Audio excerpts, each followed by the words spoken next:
Today marks 1 year since President Trump declared a crime emergency in D.C., taking control of the police department and sending in federal law enforcement. Trump called crime in the city out of control. And 1 year later, as thousands of National Guard troops continue patrolling D.C. streets, Mayor Bowser says she's protected the district's autonomy, while the U.S. attorney touts major progress fighting crime. News 4's Paul Wagner joins us now live tonight with more on the story. Paul?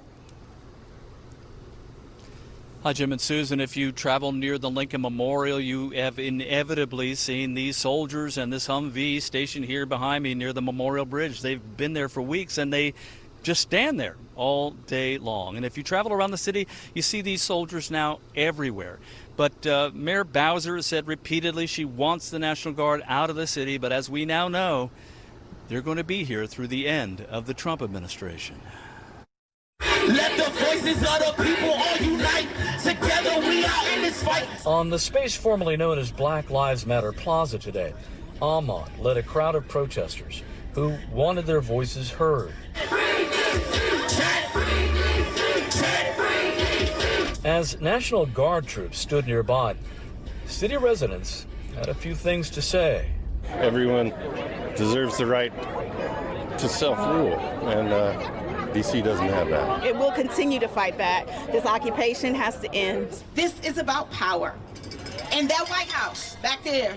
The federal surge included a sharp increase in the number of ICE agents arresting undocumented migrants in the city. And with it came controversy in the form of an executive order from then Chief of Police Pamela Smith that, according to our reporting at the time, allowed police to notify ICE about subjects not in custody, including during traffic stops, and to help ICE in the transportation of detained suspects.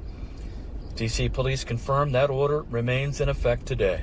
We are in a similar place to where we were last year this time. Sandra Benavente, the advocacy manager for IUTA, a group that provides legal, social, and language services for immigrants, says one consequence to the federal surge has been crime victims' fear of going to the police. And so this has introduced a lot of uncertainty and fear for our clients and our attorneys who are unsure of, how to advise them at this moment because of the collaboration between MPD and ICE. In a statement, U.S. Attorney Jeanine Pirro says D.C. is safer as crime declines sharply, saying in part, "Our prosecution efforts are up 67% since I became U.S. Attorney. Over the past year, we have worked relentlessly to reduce violence, hold offenders accountable, and restore a sense of safety in neighborhoods across the district." In the same statement, Pirro said homicides have dropped by 45%, but it's unclear by what metric. According to crime stats published by D.C. police, homicides are down 31% when compared to the same time last year, and violent crime is up 3%. D.C. Mayor Muriel Bowser also released a statement which reads in part, "We preserved our autonomy. We saved lives by keeping our focus on public safety. And throughout the surge, we ensured D.C. residents were able to peacefully exercise their First Amendment rights." Set free DC! Set free DC!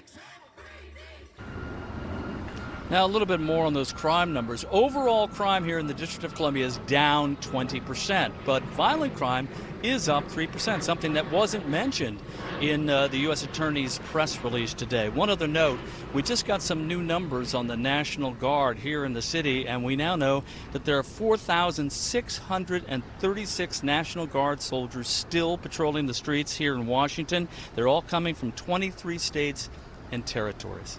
That's the latest here from near the Lincoln Memorial. Now back to you. For perspective, real quick again, Paul, how many Metropolitan Police officers are there patrolling our streets in D.C.? The size of the force, Jim, is just over 3,000 at this point. As you may know, many years ago it was 3,800, but Right. We've lost a lot of officers over that time span. So just over 3,000. Paul Wagner. Paul, thanks so much. We appreciate it.